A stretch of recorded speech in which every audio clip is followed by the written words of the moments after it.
खालसा वाहेगुरु जी की फतेह।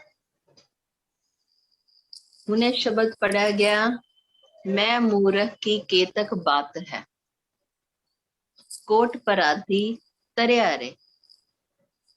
एक बारी गुरु गोबिंद सिंह जी ने अपने कवियां नू पूछया कि सिर्फ दो पंक्तियां च दसो कि मूरख कौन है, मूरख किन्नू कहंदे ने। हुण पातशाह दे कोल ते 52 कवि सीगे, सारी भाषा दे सी, अरबी दे सी, फारसी दे सी, सारे कवि सी। ते एक एक करके सारे ने जवाब दिता, पर पातशाह नू संतुष्टि नहीं मिली जवाब दे नाल। ते उन्हां ने 13वें नंबर ते नंद लाल जी नू पुछया कि नंद लाल जी तुसी दसो तुहाडे तो कोई कविता बनी है? ते पर उन्होंने सिर्फ दो पंक्तियां च पुछया सी। ते नंद लाल जी ने कहा हाँ जी पातशाह, ते दसो फिर मूर्ख कौन हुंदा है?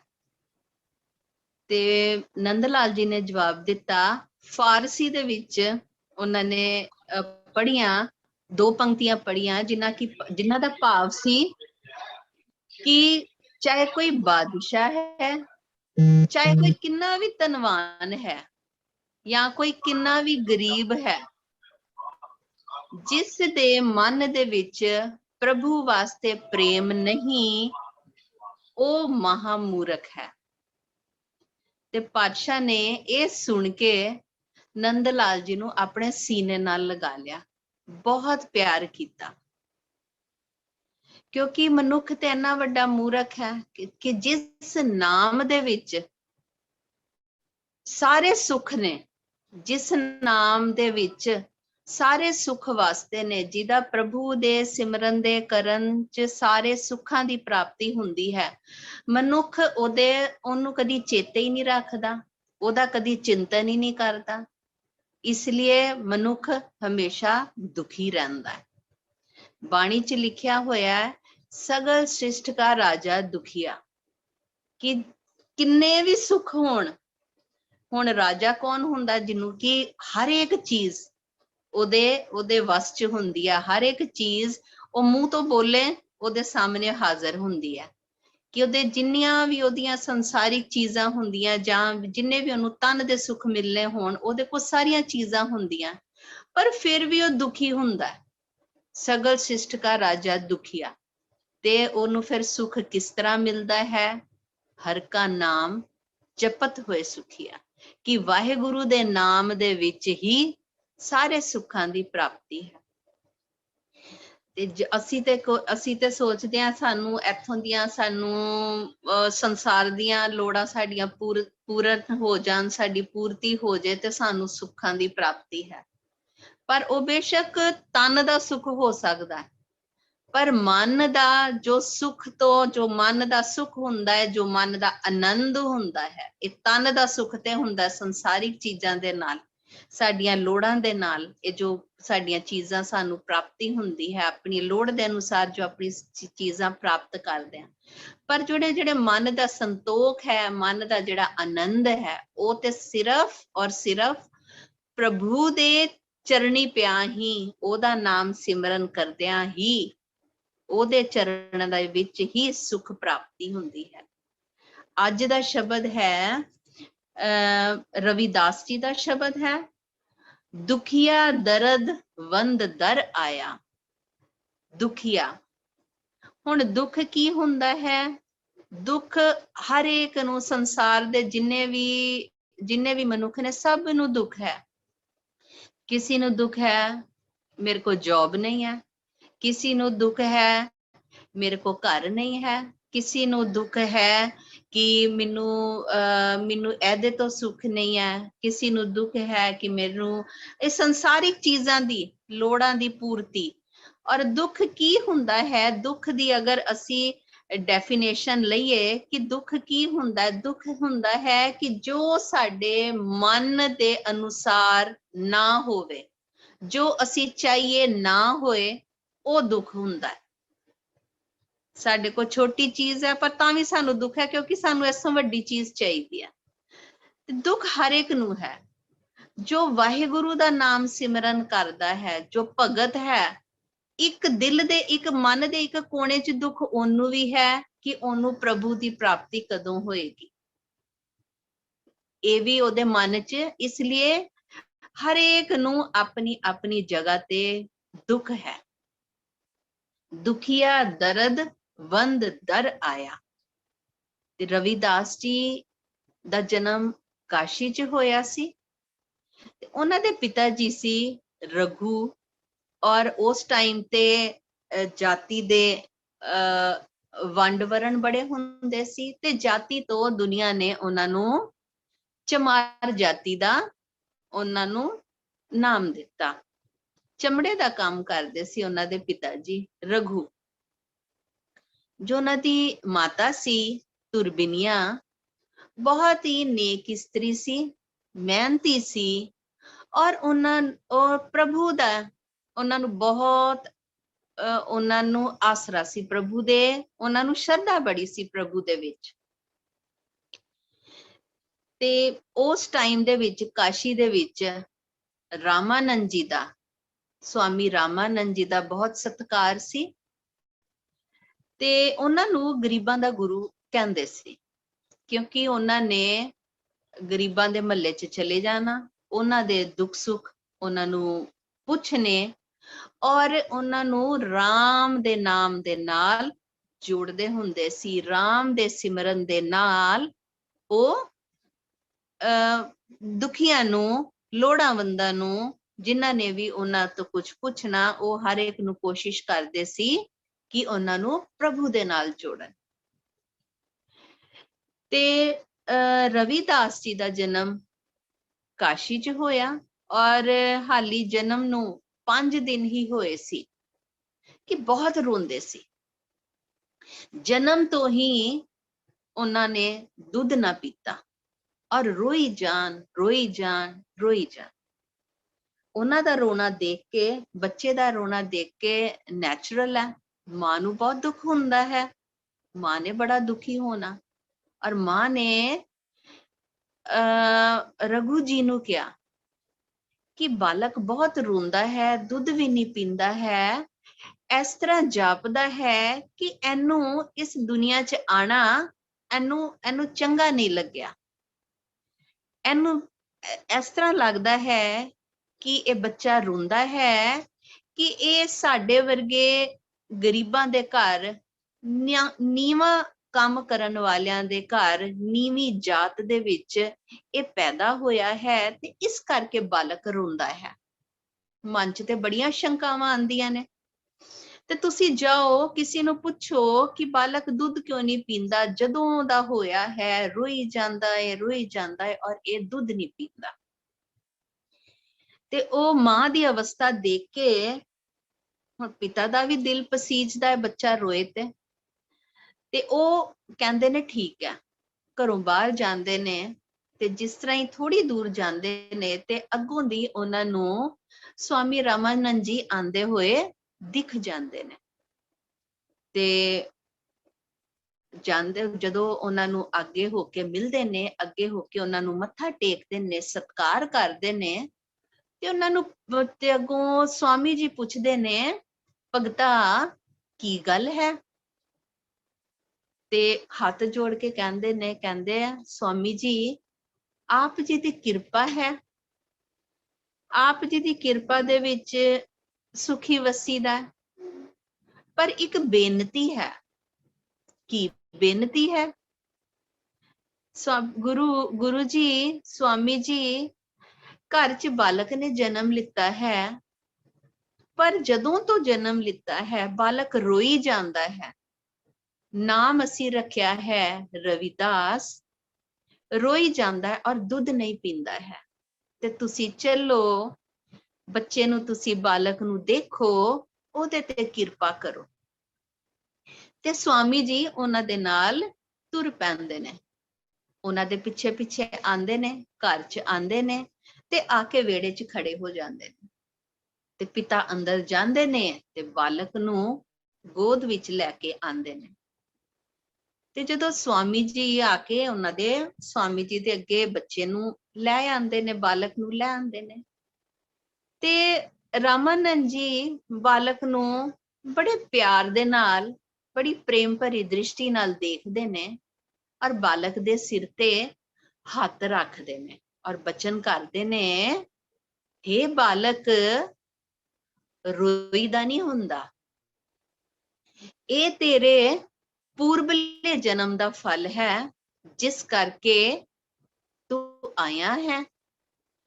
ਹੁਣ ਤੂੰ ਸੰਭਲ ਕੇ ਚੱਲਣਾ ਹੈ, ਔਰ ਜੇ ਹੁਣ ਤੂੰ ਸੰਭਲ ਕੇ ਚੱਲੇਗਾ ਤੇ ਤੇਰੀਆਂ ਮਨ ਦੀਆਂ ਮੁਰਾਦਾਂ ਪੂਰੀਆਂ ਹੋਣਗੀਆਂ।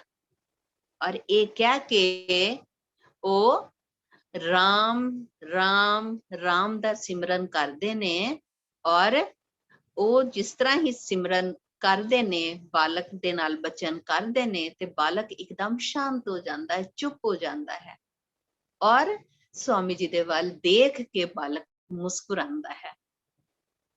ਤੇ ਸਵਾਮੀ ਜੀ ਫਿਰ ਕਹਿੰਦੇ ਨੇ, ਰਘੂ ਨੂੰ ਕਹਿੰਦੇ ਨੇ ਕਿ ਜਾਓ, ਬਾਲਕ ਨੂੰ ਹੁਣ ਤੁਸੀਂ ਮਾਤਾ ਪਾਸ ਲੈ ਜਾਓ, ਹੁਣੇ ਦੁੱਧ ਪੀਏਗਾ। ਤੇ ਉਹ ਅੰਦਰ ਲੈ ਜਾਂਦੇ ਨੇ। ਤੇ ਸਾਖੀ ਚ ਲਿਖਿਆ ਕਿ ਉਸ ਤੋਂ ਬਾਅਦ ਕਿ ਭਗਤ ਜੀ ਰਵਿਦਾਸ ਜੀ ਕਦੀ ਰੋਏ ਨਹੀਂ, ਔਰ ਫਿਰ ਉਸ ਤੋਂ ਬਾਅਦ ਜਿੰਨੇ ਵੀ ਉਹਨਾਂ ਦੇ ਦਰਸ਼ਨ ਕੀਤੇ, ਉਹਨਾਂ ਦੇ ਦੁੱਖ ਦੂਰ ਹੋਏ। ਤੇ ਇਹ ਕਹਿ ਕੇ ਬਾਲਕ ਨੂੰ ਰਘੂ ਦੀ ਗੋਦ ਚ ਦੇ ਕੇ ਸਵਾਮੀ ਜੀ ਵਾਪਸ ਤੁਰ ਪੈਂਦੇ ਨੇ। ਤੇ ਸਵਾਮੀ ਜੀ ਦੇ ਨਾਲ ਉਹਨਾਂ ਦੇ ਇੱਕ ਚੇਲੇ ਵੀ ਹੁੰਦੇ ਨੇ। ਤੇ ਚੇਲੇ ਬਾਹਰ ਆ ਕੇ ਸਵਾਮੀ ਜੀ ਨੂੰ ਪੁੱਛਦੇ ਨੇ, ਕਹਿੰਦੇ ਨੇ, ਗੁਰੂਦੇਵ, ਗੁਰੂ ਜੀ, ਇਹ ਕੀ ਕੌਤਕ ਹੈ? ਤੁਸੀਂ ਬਾਲਕ ਨੂੰ ਕਿਹਾ ਹੈ ਕਿ ਪੂਰਬਲੇ ਜਨਮ ਦਾ ਫਲ ਹੈ। ਇਹ ਕੁਝ ਸਮਝ ਨਹੀਂ ਆਇਆ ਗੁਰੂ ਜੀ, ਕਿ ਤੁਸੀਂ ਕੁਝ ਦੱਸੋਗੇ? ਤੇ ਜੋ ਰਾਮਾਨੰਦ ਜੀ ਸੀ, ਇਹ ਵੀ ਬੜੀ ਉੱਚੀ ਰੂਹ ਸੀਗੇ, ਇਹ ਤ੍ਰਿਕਾਲਦਰਸ਼ੀ ਸੀਗੇ। ਇਹਨਾਂ ਨੂੰ ਤ੍ਰਿਕਾਲਦਰਸ਼ੀ ਹੋਣ ਕਰਕੇ ਇਹਨਾਂ ਨੂੰ ਸਭ ਅੱਗੇ ਪਿੱਛੇ ਦਾ ਗਿਆਨ ਸੀਗਾ।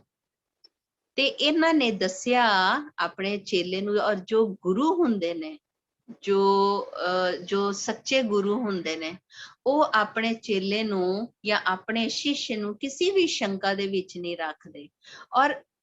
ਔਰ ਅਸਲੀ ਗੁਰੂ ਉਹੀ ਹੁੰਦਾ ਹੈ ਕਿ ਜੋ ਆਪਣੇ ਭਗਤਾਂ ਦਾ, ਜੋ ਆਪਣੇ ਸ਼ਿਸ਼ਿਆਂ ਦਾ, ਉਹਨਾਂ ਦੇ ਸ਼ੰਕੇ ਦੂਰ ਕਰੇ। ਤੇ ਉਹਨਾਂ ਨੂੰ ਉਹ ਦੱਸਦੇ ਨੇ, ਕਹਿੰਦੇ ਨੇ, ਇਹ ਪੂਰਬਲੇ ਜਨਮ ਵਿੱਚ ਇਹ ਇੱਕ ਬ੍ਰਹਮਚਾਰੀ ਸੀਗੇ, ਔਰ ਇਹਨਾਂ ਤੋਂ ਇੱਕ ਭੁੱਲ ਹੋਈ ਸੀ, ਜਿਸ ਕਰਕੇ ਇਹਨਾਂ ਨੇ ਇਹ ਨੀਵੀਂ ਜਾਤ ਦੇ ਵਿੱਚ ਜਨਮ ਲਿੱਤਾ ਹੈ। ਤੇ ਉਹ ਕਹਿੰਦੇ ਨੇ, ਚੇਲੇ ਜੀ, ਉਹਨਾਂ ਦੇ ਚੇਲੇ ਕਹਿੰਦੇ ਨੇ, ਕਹਿੰਦੇ, ਸਵਾਮੀ, ਤੁਸੀਂ ਇਹ ਵਿਸਤਾਰ ਪੂਰਵਕ ਦੱਸੋ, ਇਹ ਮੈਨੂੰ ਗੱਲ ਸਮਝ ਚ ਨਹੀਂ ਆਈ। ਤੇ ਫਿਰ ਰਾਮਾਨੰਦ ਜੀ ਦੱਸਦੇ ਨੇ, ਕਹਿੰਦੇ, ਪਿਛਲੇ ਜਨਮ ਦੇ ਵਿੱਚ ਇਹ ਬਾਲਕ, ਇਹ ਬ੍ਰਹਮਚਾਰੀ ਸੀ, ਇਹ ਮੇਰਾ ਹੀ ਸ਼ਿਸ਼ਯ ਸੀ। ਇਹ ਜਾਂਦਾ ਸੀ, ਇਹ ਸਾਰਿਆਂ ਦੇ ਘਰੋਂ ਚੋਂ ਇਹਨਾਂ ਨੇ ਭਿੱਖਿਆ ਲੈ ਕੇ ਆਣੀ, ਆਟਾ ਲੈ ਕੇ ਆਣਾ, ਔਰ ਡੇਰੇ ਦੇ ਵਿੱਚ ਆ ਕੇ ਇਹਨਾਂ ਨੇ ਲੰਗਰ ਪ੍ਰਸ਼ਾਦਾ ਪਕਾਣਾ, ਔਰ ਫਿਰ ਇਹਨਾਂ ਨੇ ਸਾਨੂੰ ਛਕਾਣਾ, ਔਰ ਜੋ ਸਾਧੂ ਸੰਤ ਆਂਦੇ ਸੀ, ਇਹ ਉਹਨਾਂ ਨੂੰ ਛਕਾਉਂਦੇ ਸੀ। ਤੇ ਡੇਰੇ ਦੇ ਪਾਸ ਹੀ ਇੱਕ ਬਨੀਏ ਦਾ ਘਰ ਸੀ, ਜੋ ਕਿ ਸਾਰੇ ਕੁਕਰਮ ਕਰਦੇ ਸੀ। ਲੋਕਾਂ ਨਾਲ ਧੋਖਾਧੜੀ ਕਰਨੀ, ਝੂਠ ਫਰੇਬ ਬੋਲਣਾ, ਲੋਕਾਂ ਨੂੰ ਸਸਤਾ ਸੌਦਾ ਦੇ ਕੇ ਘੱਟ ਸੌਦਾ ਤੋਲ ਕੇ ਉਹਨਾਂ ਕੋ ਜ਼ਿਆਦੇ ਪੈਸੇ ਲੈ ਲੈਣੇ, ਇਹ ਸਾਰੇ ਉਹਨਾਂ ਦੇ ਗਲਤ ਵਿਵਹਾਰ ਸੀ। ਔਰ ਮਾਇਆ ਦੇ ਬੜੇ ਪੁਜਾਰੀ ਸੀ, ਔਰ ਮਾਇਆ ਦੇ ਪੁਜਾਰੀ ਹੋਣ ਕਰਕੇ ਉਹਨਾਂ ਦਾ ਮਨ ਬੜਾ ਮਲੀਨ ਹੋ ਚੁੱਕਿਆ ਸੀ। ਤੇ ਉਹ ਸਾਰੇ ਉਹਨਾਂ ਨੇ ਕੁਕਰਮ ਕਰਨੇ। ਤੇ ਇਹਨਾਂ ਨੇ ਜੋ ਬ੍ਰਹਮਚਾਰੀ ਸੀਗੇ, ਇਹਨਾਂ ਨੇ ਸਾਰਿਆਂ ਦੇ ਘਰੋਂ ਜਾਣਾ, ਆਟਾ ਲੈ ਕੇ ਆਣਾ, ਔਰ ਆ ਕੇ ਇਹਨਾਂ ਨੇ ਲੰਗਰ ਪ੍ਰਸ਼ਾਦਾ ਪਕਾਣਾ, ਔਰ ਜੋ ਇਹੋ ਜਿਹੇ ਲੋਕਾਂ ਦੇ ਘਰੋਂ ਜੋ ਭੋਜਨ ਛਕਦਾ ਹੈ ਜਾਂ ਉਹਨਾਂ ਦਾ ਦਿੱਤਾ ਉਹ ਕੁਝ ਖਾਂਦਾ ਹੈ ਔਰ ਲੈ ਕੇ ਸਾਧੂ ਸੰਤਾਂ ਨੂੰ ਛਕਾਉਂਦਾ ਹੈ, ਜਾਂ ਸਾਧੂ ਸੰਤ ਕੋਈ ਆਪ ਇਹੋ ਜਿਹੇ ਲੋਕਾਂ ਦੇ ਘਰੋਂ ਕੁਝ ਪ੍ਰਸ਼ਾਦਾ ਛਕਦੇ ਨੇ, ਤੇ ਉਹਨਾਂ ਦਾ ਮਨ ਵੀ ਅਸ਼ਾਂਤ ਹੋ ਜਾਂਦਾ ਹੈ। ਕਿਉਂਕਿ ਕਹਿੰਦੇ ਨੇ ਨਾ, ਜੈਸਾ ਅੰਨ ਵੈਸਾ ਮਨ, ਔਰ ਜੈਸਾ ਮਨ ਵੈਸਾ ਤਨ। ਕਿਉਂਕਿ ਅਸੀਂ ਬਹੁਤ ਇਹ ਕਹਾਵਤਾਂ ਵੀ ਸੁਣਦੇ ਹਾਂ ਕਿ ਅਗਰ ਪਾਪ ਦੀ ਕਮਾਈ ਅਸੀਂ ਖਾਂਦੇ ਹਾਂ ਤੇ ਅਸੀਂ ਵੀ ਪਾਪ ਦੇ ਭਾਗੀਦਾਰ ਬਣ ਜਾਂਦੇ। ਤੇ ਇੱਕ ਵਾਰੀ ਬਹੁਤ ਬਾਰਿਸ਼ ਹੋ ਰਹੀ ਸੀ। ਰਾਮਾਨੰਦ ਜੀ ਨੇ ਅੱਗੇ ਉਹਨਾਂ ਨੂੰ ਕਿਹਾ ਕਿ ਇੱਕ ਵਾਰੀ ਬਹੁਤ ਬਾਰਿਸ਼ ਹੋ ਰਹੀ ਸੀ ਤੇ ਇਹ ਵੀ ਸਾਰਿਆਂ ਦੇ ਘਰੋਂ ਇਹ ਸਿੱਧਾ ਲੈਣ ਵਾਸਤੇ ਗਏ, ਔਰ ਜਦੋਂ ਵਾਪਸ ਆ ਰਹੇ ਸੀ ਤੇ ਬਨੀਏ ਦੇ ਘਰ ਦੇ ਅੱਗੇ ਬਾਰਿਸ਼ ਹੋਣ ਕਰਕੇ ਇਹਨਾਂ ਦਾ ਬ੍ਰਹਮਚਾਰੀ ਦਾ ਪੈਰ ਫਿਸਲ ਗਿਆ ਔਰ ਸਾਰਾ ਸਿੱਧਾ ਗਿਰ ਗਿਆ, ਚਿੱਕੜ 'ਚ ਗਿਰ ਗਿਆ। ਤੇ ਬਾਹਰ ਹੀ ਬਨੀਏ ਦਾ ਪੁੱਤਰ ਖੜਾ ਸੀ, ਜਿਨੇ ਕਿ ਬ੍ਰਹਮਚਾਰੀ ਨੂੰ ਚੁੱਕਿਆ ਔਰ ਉਹਨਾਂ ਨੂੰ ਕਿਹਾ ਕਿ ਤੁਸੀਂ ਹੁਣ, ਕਿਉਂਕਿ ਸਿੱਧਾ ਤੇ ਸਾਰਾ ਗਿਰ ਗਿਆ ਸੀ, ਆਟਾ ਸਾਰਾ ਗਿਰ ਗਿਆ ਸੀ, ਤੇ ਉਹਨਾਂ ਨੂੰ ਮਨਾ ਕੀਤਾ ਕਿ ਹੁਣ ਤੁਸੀਂ ਵਾਪਸ ਨਾ ਜਾਓ ਭਿੱਖਿਆ ਲੈਣ ਵਾਸਤੇ, ਤੇ ਤੁਹਾਨੂੰ ਮੈਂ ਹੀ ਉਹਨਾਂ ਸਿੱਧਾ ਦੇ ਦੇਣਾ। ਔਰ ਉਹ ਉਹਨਾਂ ਨੂੰ ਉਹਨਾਂ ਸਿੱਧਾ ਦੇ ਕੇ, ਜਿੰਨਾ ਕਿ ਡੇਰੇ ਦੇ ਵਿੱਚ ਲੰਗਰ ਪ੍ਰਸ਼ਾਦਾ ਪੱਕਦਾ ਸੀ, ਉਹਨਾਂ ਨੂੰ ਸਮਾਨ ਦੇ ਦਿੰਦਾ। ਤੇ ਬ੍ਰਹਮਚਾਰੀ, ਬਾਰਿਸ਼ ਹੋ ਰਹੀ ਸੀ, ਉਹਨਾਂ ਨੇ ਦੇਖਿਆ ਕਿ ਬਾਰਿਸ਼ ਦੇ ਕਾਰਨ ਮੈਂ ਹੁਣ ਦੁਬਾਰਾ ਜਾ ਵੀ ਨਹੀਂ ਸਕਦਾ, ਤੇ ਇਸ ਲਈ ਉਹਨਾਂ ਦੇ ਕੋਲੋਂ ਸਿੱਧਾ ਲੈ ਕੇ, ਭਿੱਖਿਆ ਲੈ ਕੇ ਉਹ ਡੇਰੇ 'ਚ ਆ ਜਾਂਦੇ ਨੇ। ਆ ਕੇ ਲੰਗਰ ਪ੍ਰਸ਼ਾਦਾ ਉਹਨਾਂ ਨੇ ਪਕਾਇਆ ਔਰ ਮੈਨੂੰ ਛਕਾਇਆ। ਤੇ ਜਿਸ ਤਰ੍ਹਾਂ ਮੈਂ ਭੋਜਨ ਛਕਿਆ ਤੇ ਮੇਰਾ ਮਨ ਪ੍ਰਭੂ ਦੇ ਚਰਨਾਂ ਵੱਲੋਂ ਟੁੱਟ ਗਿਆ। ਮੇਰਾ ਮਨ ਬੜਾ ਅਸ਼ਾਂਤ ਹੋ ਗਿਆ, ਆਲਸ ਆ ਜਾਣਾ, ਨੀਂਦ ਆ ਜਾਣੀ, ਔਰ ਪ੍ਰਭੂ ਦੀ ਭਗਤੀ ਦੇ ਵਿੱਚ ਮੇਰਾ ਮਨ ਨਾ ਟਿਕਣਾ। ਤੇ ਫਿਰ ਮੈਂ ਬ੍ਰਹਮਚਾਰੀ ਨੂੰ ਬੁਲਾਇਆ, ਮੈਂ ਪੁੱਛਿਆ ਕਿ ਕੀ ਗੱਲ ਹੈ, ਅੱਜ ਤੁਸੀਂ ਇਹ ਭਿੱਖਿਆ ਕਿਹਨਾਂ ਦੇ ਘਰੋਂ ਲੈ ਕੇ ਆਏ ਸੀ? ਤੇ ਉਦੋਂ ਬ੍ਰਹਮਚਾਰੀ ਨੇ ਜਦੋਂ ਦੱਸਿਆ ਕਿ ਮੈਂ ਗਿਰ ਗਿਆ ਸੀ ਤੇ ਮੈਂ ਫਿਰ ਦੁਬਾਰਾ ਬਾਰਿਸ਼ ਹੋਣ ਕਰਕੇ ਮੈਂ ਵਾਪਸ ਨਾ ਜਾ ਸਕਿਆ ਲੋਕਾਂ ਦੇ ਘਰੋਂ ਸਿੱਧਾ ਲੈਣ ਵਾਸਤੇ, ਤੇ ਮੈਂ ਬਨੀਏ ਦੇ ਘਰੋਂ ਉਹਨਾਂ ਨੇ ਮੈਨੂੰ ਸਿੱਧਾ ਦੇਤਾ ਤੇ ਮੈਂ ਉਹਦਾ ਲੰਗਰ ਪ੍ਰਸ਼ਾਦਾ ਪਕਾਇਆ ਤੇ ਮੈਂ ਆਪ ਨੂੰ ਛਕਾਇਆ। ਤੇ ਇਹ ਸੁਣ ਕੇ ਮੈਨੂੰ ਬਹੁਤ ਗੁੱਸਾ ਆ ਗਿਆ ਸੀ, ਤੇ ਮੈਂ ਫਿਰ ਬ੍ਰਹਮਚਾਰੀ ਨੂੰ ਸ਼ਰਾਪ ਦੇ ਦਿੱਤਾ ਸੀ ਕਿ ਤੂੰ ਨੀਵਾਂ ਕੰਮ ਕੀਤਾ ਹੈ ਤੇ ਜਾ, ਤੇਰਾ ਜਨਮ ਨੀਵੀਂ ਜਾਤ ਵਿੱਚ ਹੋਏਗਾ, ਔਰ ਫਿਰ ਤੂੰ ਉੱਥੇ ਜਾ ਕੇ ਨਾਮ ਸਿਮਰਨ ਕਰੇਗਾ, ਪ੍ਰਭੂ ਭਗਤੀ ਕਰੇਗਾ, ਤਾਂ ਤੇਰਾ ਉद्धार ਹੋਏਗਾ। ਹੁਣ ਇਹ ਬਾਲਕ ਹੈ ਤੇ ਇਹਦੀ ਆਤਮਾ ਉੱਚੀ, ਬੇਸ਼ੱਕ ਇਹ ਬਾਲਕ ਹੈ ਪਰ ਇਹਦੀ ਆਤਮਾ ਤੇ ਉਹੀ ਹੈ, ਆਤਮਾ ਤੇ ਇਹਦੀ ਉੱਚੀ ਹੈ। ਹੁਣ ਇਹ ਉਹੀ ਸੋਚ ਕੇ ਰੋਂਦਾ ਹੈ ਕਿ ਇਹ ਜਨਮ ਉਹਨੂੰ ਇੱਕ ਭੁੱਲ ਕਰਕੇ ਮਿਲਿਆ ਹੈ ਕਿ ਉਹਨੇ ਜੋ ਕੁਕਰਮ ਕਰਦੇ ਸੀ ਉਹਨਾਂ ਦੇ ਘਰੋਂ ਸਿੱਧਾ ਲਿਆ ਕੇ ਆਪਣੇ ਜੋ ਗੁਰੂ ਨੂੰ ਲੰਗਰ ਪ੍ਰਸ਼ਾਦਾ ਛਕਾਇਆ ਸੀ, ਉਸ ਕਰਕੇ ਇਹ ਜਨਮ, ਇਹ ਨੀਵੇਂ ਘਰ ਜਨਮ ਉਹਨਾਂ ਨੂੰ ਮਿਲਿਆ ਹੈ। ਔਰ ਇਸ ਜਨਮ 'ਚ ਉਹ ਨੀਵੇਂ ਘਰ 'ਚ ਪੈਦਾ ਹੋਏ ਨੇ, ਔਰ ਇਸ ਜਨਮ 'ਚ ਅਗਰ ਉਹਨਾਂ ਨੇ ਨੀਵੀਂ ਮਾਂ ਦੇ ਘਰ ਦਾ ਦੁੱਧ ਪੀਤਾ ਤੇ ਪਤਾ ਨਹੀਂ ਉਹਨਾਂ ਨੂੰ ਹੋਰ ਕਿੰਨੇ ਜਨਮ ਲੈਣੇ ਪੈਣਗੇ। ਤੇ ਇਹ ਸੋਚ ਕੇ ਬਾਲਕ ਇਹ ਰੋਂਦਾ ਸੀ ਤੇ ਦੁੱਧ ਨਹੀਂ ਪੀਂਦਾ ਸੀ। ਪਰ ਬ੍ਰਹਮਚਾਰੀ ਉਹ ਜ਼ਰੂਰ ਸੀ, ਪਰ ਉਹਨੂੰ ਇਹ ਗਿਆਨ ਨਹੀਂ ਕਿ ਕੋਈ ਵੀ ਮਨੁੱਖ ਆਪਣੇ ਜਨਮ ਕਰਕੇ ਨੀਵਾਂ ਨਹੀਂ ਹੁੰਦਾ, ਬਲਕਿ ਆਪਣੇ ਕਰਮਾਂ ਕਰਕੇ ਨੀਵਾਂ ਹੁੰਦਾ ਹੈ ਜਾਂ ਆਪਣੇ ਕਰਮਾਂ ਕਰਕੇ ਉੱਚਾ ਹੁੰਦਾ ਹੈ। ਇਹ ਬਾਲਕ ਨਹੀਂ ਜਾਣਦਾ ਸੀ ਕਿ ਇਹ ਨੀਵੀਂ ਜਗ੍ਹਾ ਤੇ ਪੈਦਾ ਹੋ ਕੇ ਅਗਰ ਪ੍ਰਭੂ ਦਾ ਸਿਮਰਨ ਕਰਦਾ ਹੈ ਤੇ ਇਹ ਉੱਚਾ ਹੋ ਸਕਦਾ ਹੈ, ਕਿਉਂਕਿ ਜੋ ਪ੍ਰਭੂ ਦੀ ਭਗਤੀ ਕਰਦੇ ਨੇ, ਜੋ ਭਗਤ ਨੇ, ਪ੍ਰਭੂ ਤੇ ਕਦੀ, ਉਹ ਤੇ ਸਿਰਫ ਪ੍ਰੇਮ ਦੇ ਪੁਜਾਰੀ ਨੇ। ਪ੍ਰਭੂ ਪਰਮਾਤਮਾ ਤੇ ਉਹਨਾਂ ਤੇ ਹੀ ਖੁਸ਼ ਹੁੰਦੇ ਨੇ ਜੋ ਉਹਨਾਂ ਨੂੰ ਆਪਣੇ ਮਨ 'ਚ ਵਸਾ ਲੈਂਦੇ ਨੇ। ਪ੍ਰਭੂ ਤੇ ਕਦੀ ਖੁਸ਼ ਨਹੀਂ ਹੁੰਦੇ ਕਿ ਉਹਨਾਂ ਦੇ ਕੋਈ ਅੱਗੇ ਕੋਈ ਪੈਸਾ ਰੱਖ ਕੇ ਉਹਨਾਂ ਨੂੰ ਧਿਆ ਰਿਹਾ ਹੈ। ਪ੍ਰਭੂ ਤੇ ਜੋ ਆਪਣਾ ਆਪ ਸਮਰਪਣ ਕਰ ਦਿੰਦੇ ਨੇ ਪ੍ਰਭੂ ਦੇ ਅੱਗੇ, ਵਾਹਿਗੁਰੂ ਤੇ ਉਹਨਾਂ ਤੇ ਹੀ ਖੁਸ਼ ਹੁੰਦੇ ਨੇ। ਤੇ ਇਸ ਕਰਕੇ ਇਹ ਬਾਲਕ ਰੋਂਦਾ ਸੀ। ਤੇ ਇਹ ਸਾਰੀ ਸੁਣ ਕੇ ਕਿ ਪਿਛਲੇ ਜਨਮ ਦੀ ਭੁੱਲ ਕਰਕੇ ਉਹਨਾਂ ਨੇ ਐਸ ਜਨਮ ਲਿੱਤਾ। ਤੇ ਕਈ ਵਾਰੀ ਕੀ ਹੁੰਦਾ ਹੈ, ਅਸੀਂ ਹੁਣ ਐਸ ਮਨੁੱਖਾ ਜਨਮ ਵੀ ਅਸੀਂ ਲੈ ਕੇ, ਸਾਨੂੰ ਵਾਹਿਗੁਰੂ ਨੇ ਇੰਨੀ ਸੋਝੀ ਪਾਈ ਹੈ ਕਿ ਅਸੀਂ ਕਰਮ ਚੰਗੇ ਕਰਨੇ ਨੇ, ਕਰਮਾਂ ਦੇ ਕਰਕੇ ਹੀ ਸਾਡਾ ਉद्धार ਹੋਣਾ ਹੈ। ਪਰ ਅਸੀਂ ਫਿਰ ਵੀ ਪ੍ਰਭੂ ਤੋਂ ਵਿਛੜੇ ਰਹਿੰਦੇ ਹਾਂ, ਅਸੀਂ ਤਾਂ ਵੀ ਵਾਹਿਗੁਰੂ ਦੀ ਬੰਦਗੀ ਨਹੀਂ ਕਰਦੇ। ਤੇ ਜੋ ਅੱਜ ਦਾ ਸ਼ਬਦ ਹੈ, ਅੱਜ ਦਾ ਸ਼ਬਦ ਇਹ ਹੈ ਕਿ ਦੁਖੀਆ ਦਰਦ ਵੰਦ ਦਰ ਆਇਆ, ਕਿ ਹੇ ਵਾਹਿਗੁਰੂ ਮੈਂ ਤੇ ਦੁਖੀ ਹਾਂ। ਕਿਸ ਗੱਲ ਤੋਂ ਦੁਖੀ ਹਾਂ? ਕਿ ਮੈਨੂੰ ਤੇ ਤੇਰੇ ਦਰਸ਼ਨਾਂ ਦੀ ਤਾਂਘ ਹੈ। ਮੈਂ ਇਸ ਲਈ ਦੁਖੀ ਹਾਂ ਕਿ ਮੈਨੂੰ ਪ੍ਰਭੂ ਦੇ ਦਰਸ਼ਨ ਕਦੋਂ ਹੋਣਗੇ, ਮੈਨੂੰ ਪ੍ਰਭੂ ਦੀ ਪ੍ਰਾਪਤੀ ਕਦੋਂ ਹੋਏਗੀ। ਮੈਂ ਬਹੁਤ ਦੁਖੀ ਹਾਂ ਤੇ ਮੈਂ ਤੇਰੇ ਦਰ ਤੇ ਆਇਆ, ਮੈਂ ਆਪਣਾ ਦੁੱਖ ਲੈ ਕੇ ਆਇਆ ਹੈ। ਬਹੁਤ ਪਿਆਸ ਜਵਾਬ ਨਾ ਪਾਇਆ ਕਿ ਮੈਨੂੰ ਤੇਰੇ ਦਰਸ਼ਨਾਂ ਦੀ ਬਹੁਤ ਤਾਂਘ ਹੈ ਹੇ ਵਾਹਿਗੁਰੂ, ਪਰ ਤਾਂ ਵੀ ਮੈਨੂੰ ਤੇਰੇ ਦਰ ਤੋਂ ਮੈਨੂੰ ਇਹ ਜਵਾਬ ਨਹੀਂ ਮਿਲਦਾ ਕਿ ਮੈਨੂੰ ਤੇਰੇ ਦਰਸ਼ਨ ਕਦੋਂ ਹੋਣਗੇ, ਮੈਨੂੰ ਤੇਰੀ ਪ੍ਰਾਪਤੀ ਕਦੋਂ ਹੋਏਗੀ।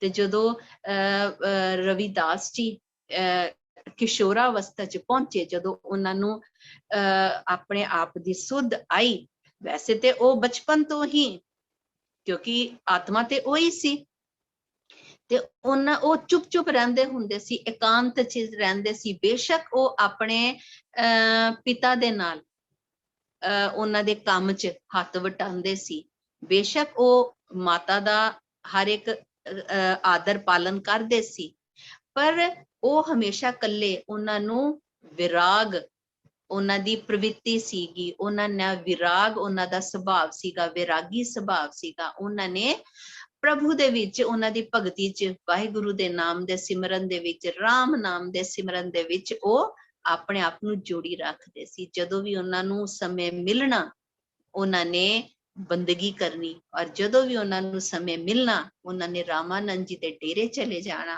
ਔਰ ਉੱਥੇ ਹੀ ਬੈਠੇ ਸਿਮਰਨ ਦੇ ਵਿੱਚ ਜੁੜ ਜਾਣਾ।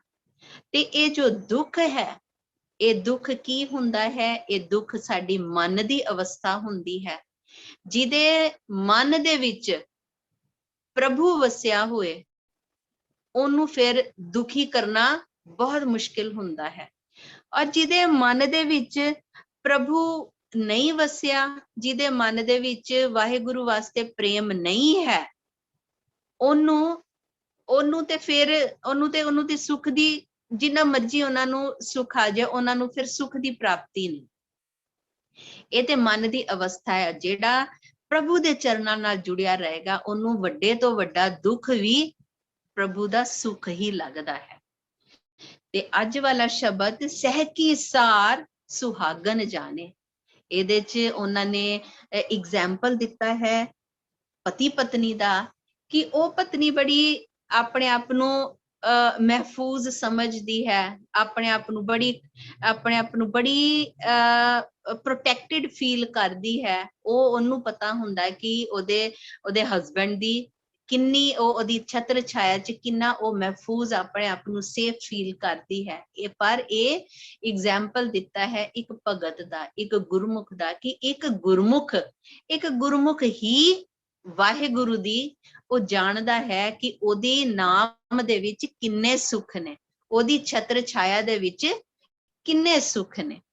ਤਜ ਅਭਿਮਾਨ ਸੁਖ ਰਲਿਆ ਮਾਣੇ। ਔਰ ਇੱਕ ਜੋ ਭਗਤ ਹੁੰਦਾ ਹੈ, ਉਹ ਸਾਰੀ ਲੋਕ ਲਾਜ ਛੱਡ ਕੇ ਉਹ ਤੇ ਫਿਰ ਪ੍ਰਭੂ ਦੇ ਸੁਖ ਦੇ ਵਿੱਚ ਉਹਦੇ, ਫਿਰ ਸੁਖ ਦੇ ਵਿੱਚ ਉਹਦੀ ਛਤਰ ਛਾਇਆ ਦੇ ਵਿੱਚ ਉਹ ਫਿਰ ਸਾਰੇ ਸੁਖ ਮਾਣਦੇ ਨੇ। ਤਨ ਮਨ ਦੇ ਨਾ ਅੰਤਰ ਰੱਖੇ, ਔਰ ਫਿਰ ਪ੍ਰਭੂ ਨੂੰ, ਪਰਮਾਤਮਾ ਨੂੰ ਤਨ ਮਨ ਦੇ ਨਾਲ ਉਹਨੂੰ ਫਿਰ ਉਹਦੇ ਨਾਲ ਇੱਕ ਮਿੱਕ ਹੋ ਜਾਂਦੇ ਨੇ, ਉਹਦੇ ਨਾਲ ਇੰਨੇ ਜੁੜ ਜਾਂਦੇ ਨੇ ਕਿ ਉਹਦੇ ਵਿੱਚ ਕੋਈ ਫਿਰ ਭੇਦ ਭਾਵ ਨਹੀਂ ਰਹਿੰਦਾ, ਉਹਦੇ ਤੋਂ ਕੁਝ ਛੁਪਿਆ ਨਹੀਂ ਰਹਿੰਦਾ। ਵਾਹਿਗੁਰੂ ਦੇ ਨਾਲ ਜੋ ਜੁੜ ਜਾਂਦਾ, ਵਾਹਿਗੁਰੂ ਤੇ ਜਾਣੀ ਜਾਣ ਨੇ। ਅਗਰ ਕੋਈ ਭਗਤੀ ਨਹੀਂ ਵੀ ਕਰਦਾ, ਉਹਨਾਂ ਦੇ ਮਨ ਦੀਆਂ ਵੀ ਵਾਹਿਗੁਰੂ ਜਾਣਦੇ ਨੇ। ਪਰ ਇੱਕ ਜੋ ਗੁਰਮੁਖ ਹੁੰਦਾ ਹੈ, ਉਹ ਜਦੋਂ ਵਾਹਿਗੁਰੂ ਦੇ ਚਰਨਾਂ ਨਾਲ ਜੁੜ ਜਾਂਦਾ ਹੈ, ਜਾਂ ਆਪਣੇ ਮਨ ਦੇ ਵਿੱਚ ਜਦੋਂ ਉਹਦੇ ਪ੍ਰੇਮ ਭਗਤੀ ਜਾਗ ਜਾਂਦੀ ਹੈ, ਪ੍ਰਭੂ ਦੇ ਨਾਲ ਜਦੋਂ ਜੁੜ ਜਾਂਦਾ, ਫਿਰ ਉਹ ਕੀ ਹੁੰਦਾ ਹੈ, ਤਨ ਮਨ ਦੇ, ਆਪਣੇ ਤਨ ਤੋਂ ਮਨ ਤੋਂ ਉਹ ਪ੍ਰਭੂ ਦੇ ਚਰਨਾਂ 'ਚ ਆਪਣੇ ਆਪ ਨੂੰ ਸਮਰਪਿਤ ਕਰ ਦਿੰਦਾ, ਤੇ ਫਿਰ ਕੋਈ ਅੰਤਰ ਨਹੀਂ ਰਹਿੰਦਾ। ਅਵਰਾ ਦੇਖ ਨਾ ਸੁਨੇ ਅਪਾਗੇ, ਔਰ ਫਿਰ ਉਹਨੂੰ ਇੱਕੋ ਪ੍ਰਭੂ ਦਾ ਹੀ ਆਸਰਾ ਹੁੰਦਾ, ਉਸੇ ਦੀ ਟੇਕ ਹੁੰਦੀ ਆ। ਫਿਰ ਉਹ ਕਿਸੇ ਹੋਰ ਦੂਸਰੇ ਤੋਂ ਉਮੀਦ ਨਹੀਂ ਰੱਖਦਾ, ਉਹਨੂੰ ਫਿਰ ਦੂਸਰੇ ਦੀ ਕਿਸੇ ਉਮੀਦ ਦੀ ਉਹਨੂੰ ਲੋੜ ਵੀ ਨਹੀਂ ਹੁੰਦੀ, ਕਿਉਂਕਿ ਜਿਹਦੇ ਕੋਲ ਆਪ ਹੀ ਸਾਹਿਬ ਆਪ ਹੀ ਹੋ ਜਾ, ਫਿਰ ਉਹਨੂੰ ਕਿਸੇ ਦੀ ਨਾ ਪਰਵਾਹ ਹੁੰਦੀ ਹੈ, ਨਾ ਉਹਨੂੰ ਕਿਸੇ ਦੀ ਤਾਂਗ ਹੁੰਦੀ ਹੈ। ਜਿਹੜੇ ਪ੍ਰਮਾਤਮਾ ਦੇ ਨਾਲ ਹੀ ਜੁੜ ਜਾਂਦੇ ਨੇ, ਫਿਰ ਉਹਨਾਂ ਨੂੰ ਹੋਰ ਕਿਸੇ ਦੇ ਆਸਰੇ ਦੀ, ਕਿਸੇ ਦਰ ਦੀ ਫਿਰ ਉਹਨਾਂ ਨੂੰ ਕੋਈ ਵੀ ਲੋੜ ਨਹੀਂ ਹੁੰਦੀ। ਸੋ ਕਤ ਜਾਣੈ ਪੀਰ ਪਰਾਈ, ਹੁਣ ਉਹਨਾਂ ਦੀ ਪੀੜ ਉਹ ਕਿਸ ਤਰ੍ਹਾਂ ਜਾਣ ਸਕਦੇ ਨੇ? ਕਿੰਨਾ ਦੀ ਪੀੜ? ਜਾ ਕੇ ਅੰਤਰ ਦਰਦ ਨਾ ਪਾਈ, ਔਰ ਜੋ ਵਾਹਿਗੁਰੂ ਤੋਂ ਵਿਛੜੇ ਹੁੰਦੇ ਨੇ, ਜੋ ਪ੍ਰਭੂ ਦੇ ਨਾਲ, ਜੋ ਵਾਹਿਗੁਰੂ ਨੂੰ ਨਹੀਂ ਧਿਆਨਦੇ, ਜੋ ਪ੍ਰਭੂ ਭਗਤੀ ਨਹੀਂ ਕਰਦੇ, ਜੋ ਵਾਹਿਗੁਰੂ ਦੀ ਬੰਦਗੀ ਨਹੀਂ ਕਰਦੇ, ਜਿਹੜੇ ਉਹਨਾਂ ਤੋਂ ਵੇਮੁਖ ਹੋਏ ਹੁੰਦੇ ਨੇ, ਜੋ ਵਾਹਿਗੁਰੂ ਤੋਂ ਟੁੱਟੇ ਹੋਏ ਹੁੰਦੇ ਨੇ, ਉਹਨਾਂ ਦੀ ਪੀੜ ਉਹ ਕਿਸ ਤਰ੍ਹਾਂ ਜਾਣਦੇ? ਉਹ ਕਿਸ ਤਰ੍ਹਾਂ ਰਹਿੰਦੇ ਨੇ ਕਿ ਪ੍ਰਭੂ ਦੀ ਭਗਤੀ ਤੋਂ ਬਗੈਰ ਉਹ ਕਿਸ ਤਰ੍ਹਾਂ ਜਾਣਦੇ ਨੇ, ਕਿਸ ਤਰ੍ਹਾਂ ਸੁਖ ਮਾਣ ਪਾਉਂਦੇ ਨੇ? ਦੁਖੀ ਦੁਹਾਗਨ ਦੋਏ ਪੱਖਹੀਨੀ, ਔਰ ਫਿਰ ਜੋ ਇਹੋ ਜਿਹੇ ਮਨੁੱਖ ਹੁੰਦੇ ਨੇ ਜੋ ਪ੍ਰਭੂ ਤੋਂ ਵਿਛੜੇ ਹੁੰਦੇ ਨੇ, ਉਹ ਫਿਰ ਦੋਹਾਂ ਪੱਖਾਂ ਤੋਂ, ਦੋਹਾਂ ਇਸ ਲੋਕ 'ਚ ਵੀ ਤੇ ਉਸ ਲੋਕ ਵਿੱਚ ਵੀ, ਉਹ ਫਿਰ ਉਹਨਾਂ ਨੂੰ ਉਹ ਦੁੱਖ ਹੀ ਦੁੱਖ ਮਾਣਦੇ ਨੇ। ਜਿਨ ਨਾ ਨਿਰੰਤਰ ਭਗਤ ਨਾ ਕੀਨੀ, ਕਿਹੋ ਜਿਹੇ ਲੋਕਾਂ ਨੂੰ ਫਿਰ ਦੁੱਖ ਦਾ ਸਾਹਮਣਾ ਕਰਨਾ ਪੈਂਦਾ, ਜੋ ਕਿ ਕਦੀ ਵੀ ਪ੍ਰਭੂ ਭਗਤੀ ਨਹੀਂ ਕਰਦੇ, ਜੋ ਵਾਹਿਗੁਰੂ ਨੂੰ ਕਦੀ ਚੇਤੇ ਨਹੀਂ ਰੱਖਦੇ।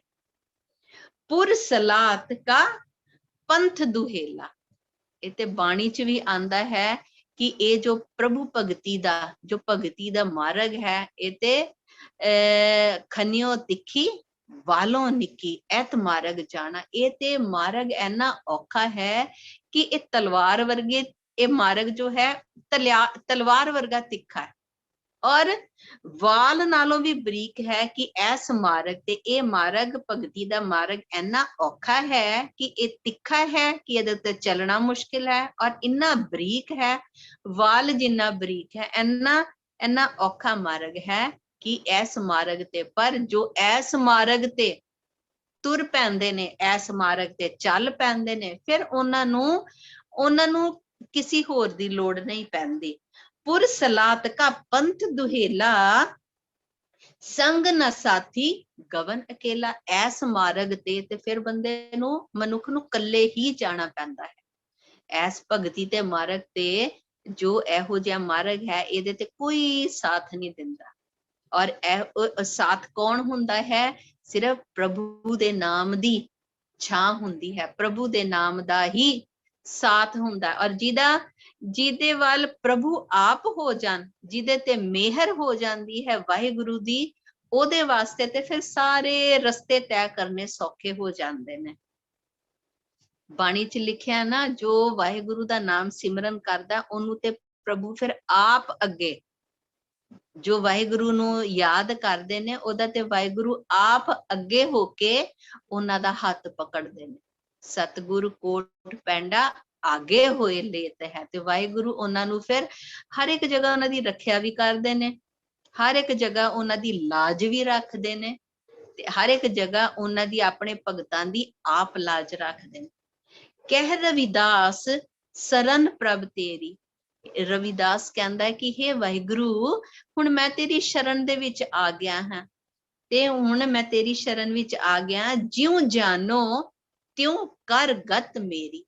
कि जिस तरह भी तेनू भांदा है तू मैनू उस तरह ही रख, क्योंकि मेरी गति ते तेरे हत्थां च ही है। कि मैनू जिस तरह तेनू ठीक लगता है तू मैनू ओ रख, उस तरह ही रख। क्योंकि भगत सच्चा भगत वो ही है जो वाहिगुरु दे राजी दे विच रजा दे विच राजी होए, जो वाहिगुरु दे हुक्म दे विच राजी होए, जो वाहिगुरु ने जो भी उन्हां नू दिता है ओदे विच ओ सुख मानन। ਇਹ ਨਹੀਂ ਕਿ ਬਈ ਅਸੀਂ ਅੱਜ ਬੰਦਗੀ ਕਰ ਰਹੇ ਹਾਂ, ਅਸੀਂ ਹਾਲੀ ਪਾਠ ਕਰਨ ਬੈਠੇ ਨਹੀਂ, ਪਰ ਬਾਬਾ ਜੀ ਨੂੰ ਪਹਿਲਾਂ ਹੀ ਅਸੀਂ ਫਰਮਾਇਸ਼ਾਂ ਰੱਖਦੀਆਂ। ਭਗਤੀ ਉਹੀ ਕਬੂਲ ਹੈ ਕਿ ਜੋ ਬਿਨਾਂ ਕਿਸੇ ਡਿਮਾਂਡ ਦੇ ਕੀਤੀ ਜਾਏ। ਇਹ ਵੀ ਨਹੀਂ ਕਿ ਸਾਨੂੰ ਪ੍ਰਭੂ ਪ੍ਰਾਪਤੀ ਵਾਸਤੇ ਜੋ ਭਗਤਾਂ ਨੇ ਭਗਤੀ ਕੀਤੀ ਸਾਡੇ ਵਾਸਤੇ ਤੇ ਅਸੀਂ ਇਸ ਮਾਰਗ ਤੇ ਤੁਰੇ ਹੀ ਨਹੀਂ। ਉਹ ਭਗਤ ਜਿਨ੍ਹਾਂ ਦੀ ਅਸੀਂ ਸਾਖੀਆਂ ਸੁਣ ਕੇ ਅਸੀਂ ਆਪਣਾ ਜੀਵਨ ਸਫਲਾ ਕਰ ਸਕਦੇ ਹਾਂ। ਇਹ ਅਸੀਂ ਸਾਖੀਆਂ ਇਸ ਲਈ ਸੁਣਦੇ ਹਾਂ ਕਿ ਇਹ ਸਾਖੀਆਂ ਸੁਣ ਕੇ ਸਾਡੇ ਮਨ ਵਿੱਚ ਵੀ ਪ੍ਰੇਮ ਜਾਗ ਜਾਏ। ਕੀ ਪਤਾ ਵਾਹਿਗੁਰੂ ਸਾਡੇ ਤੇ ਵੀ ਉਸ ਪਲ ਜਦੋਂ ਅਸੀਂ ਇਹ ਸਤਸੰਗ ਕਰ ਰਹੇ ਹਾਂ, ਅਸੀਂ ਇਹ ਸਾਖੀਆਂ ਸੁਣ ਰਹੇ ਹਾਂ, ਸਾਡੇ ਤੇ ਵੀ ਵਾਹਿਗੁਰੂ ਇੰਨੀ ਮਿਹਰ ਕਰ ਦੇਣ ਕਿ ਸਾਡੇ ਮਨ 'ਚ ਵੀ ਪ੍ਰੀਤ ਜਾਗ ਜਾਏ, ਸਾਡੇ ਮਨ 'ਚ ਵੀ ਤਾਂਘ ਪੈਦਾ ਹੋ ਜਾਏ ਕਿ ਹੇ ਵਾਹਿਗੁਰੂ ਸਾਨੂੰ ਆਪਣੇ ਚਰਨਾਂ ਨਾਲ ਜੋੜੋ, ਸਾਡੇ ਮਨ 'ਚ ਵੀ ਇਹੋ ਜਿਹਾ ਪ੍ਰੇਮ ਜਾਗਰਿਤ ਕਰੋ ਕਿ ਅਸੀਂ ਵੀ ਤੁਹਾਡੇ ਨਾਮ ਦਾ ਸਿਮਰਨ ਕਰ ਸਕੀਏ। ਤੇ ਇਹ ਅੱਜ ਦਾ ਸ਼ਬਦ ਹੈ ਸੰਗਤ ਜੀ। ਆਓ ਅਸੀਂ ਹੁਣ ਰਲ ਮਿਲ ਕੇ ਇਹ ਸ਼ਬਦ ਪੜ੍ਹਦੇ ਹਾਂ ਤੇ ਜੋ ਭੁੱਲਾਂ ਚੁੱਕਾਂ ਹੋ ਗਈਆਂ ਹੋਣਗੀਆਂ ਸੰਗਤ ਜੀ ਤੁਸੀਂ ਮਾਫ ਕਰ ਦੇਣਾ।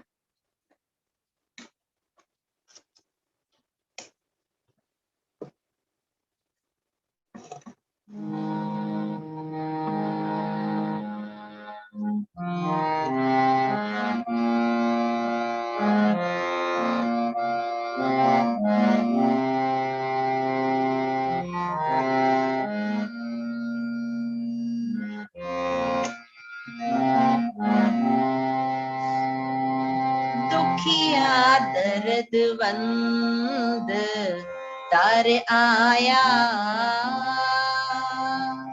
दुखिया दर्दवंद तर आया,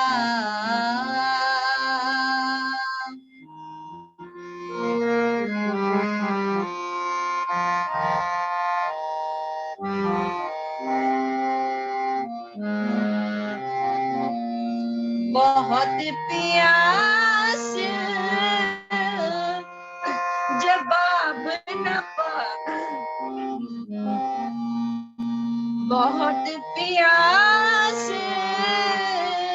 जवाब न पाया,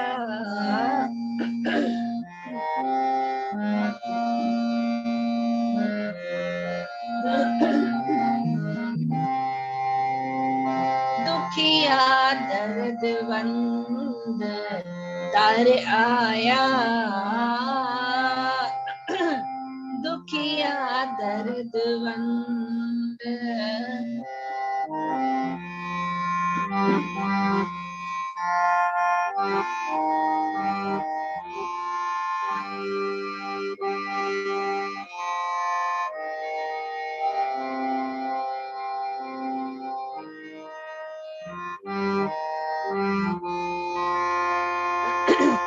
सहकी सार सुहागन जाने, तज अभिमान सुखिया रल माने,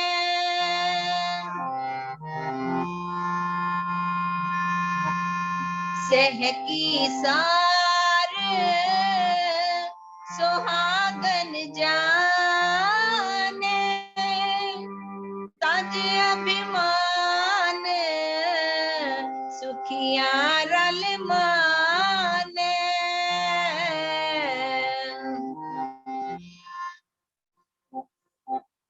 तन मन दे न अंत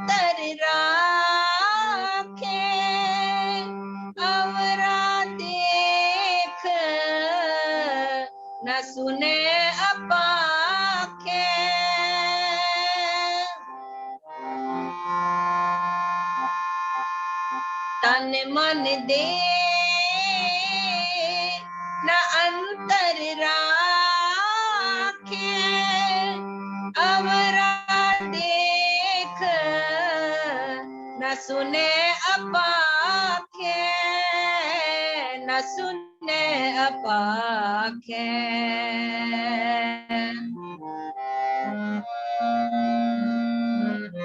दुखिया दर्दवंद दर आया,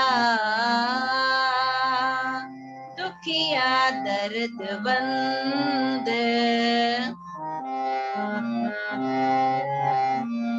दुखिया दर्दवंद।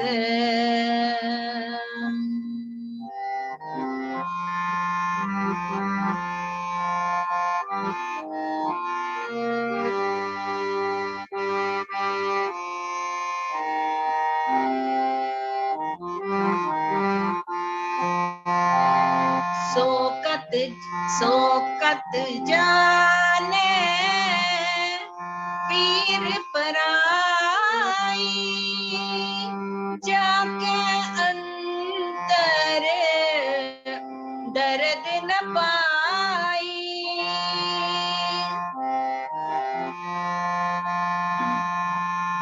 सोकत जाने पीर पराई, जाके अंतर दर्द न पाई, दर्द न पाई, दर्द न पाई। दुखिया दर्दवंद दर आया, दुखिया दर्दवंद, दुखिया दर्दवंद।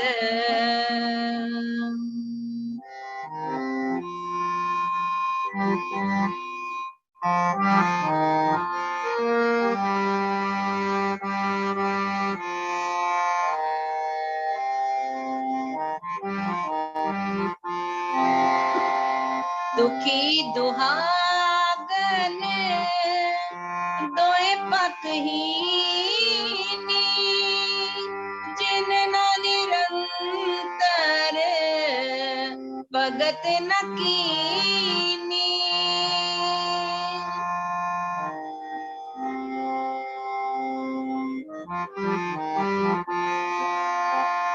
दुखी दुहागन दोए पकहीनी, जिन न निरंतर भगत न कीनी।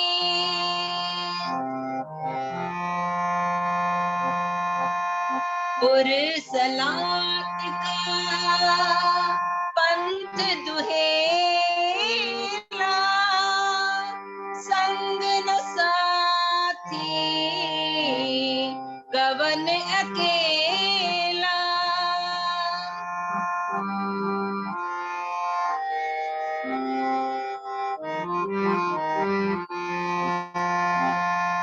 पुरसलात का पंथ दुहेला, संग न साथी गवन अकेला, गवन अकेला, गवन अकेला। दुखिया दर्दवंद दर आया, दुखिया दर्दवंद दर आया। बहुत प्यास जवाब न पाया,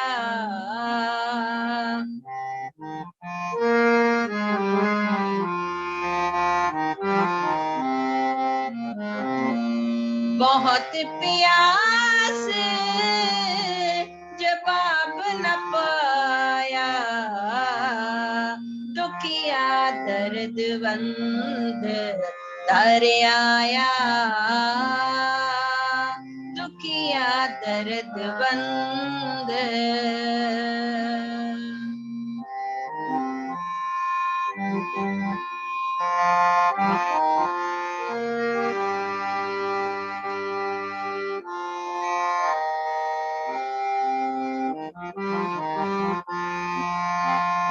कह रविदास शरण प्रभ तेरी, ज्यों जानो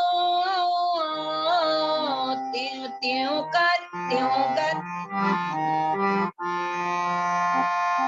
कह रविदास शरण प्रभ तेरी, ज्यों जानो त्यों कर गत मेरी।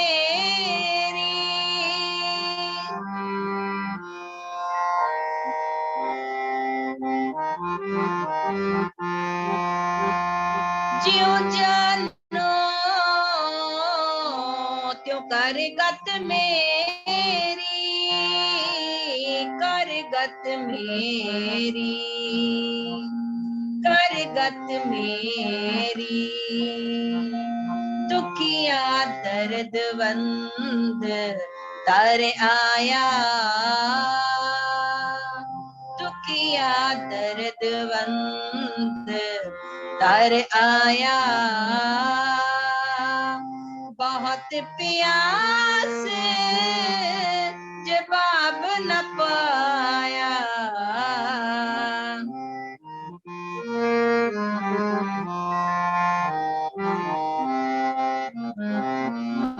बहुत प्यास जवाब न पाया। दुखिया दर्दबंद तर आया, दुखिया दर्दबंद तर आया। दुखिया दर्दबंद, दुखिया दर्दबंद, दुखिया दर्दबंद। वाहेगुरु सलोक। पवन गुरु पाणी पिता, माता तरत महत। दिवस रात दोई दाई दाया, खेले सगल जगत। चंगियाइया बुराइया वाचे धर्म हदूर, करमी आपो अपनी के नेड़े के दूर। जिनी नाम ते आया गए मुशक्कत काल, नानक ते मुख उजले केती छुट्टी नाल। जिनी नाम ते आया गए मुशक्कत काल, नानक ते मुख उजले केती छुट्टी नाल। वाहिगुरु वाहिगुरु जी का खालसा, वाहिगुरु जी की फतेह।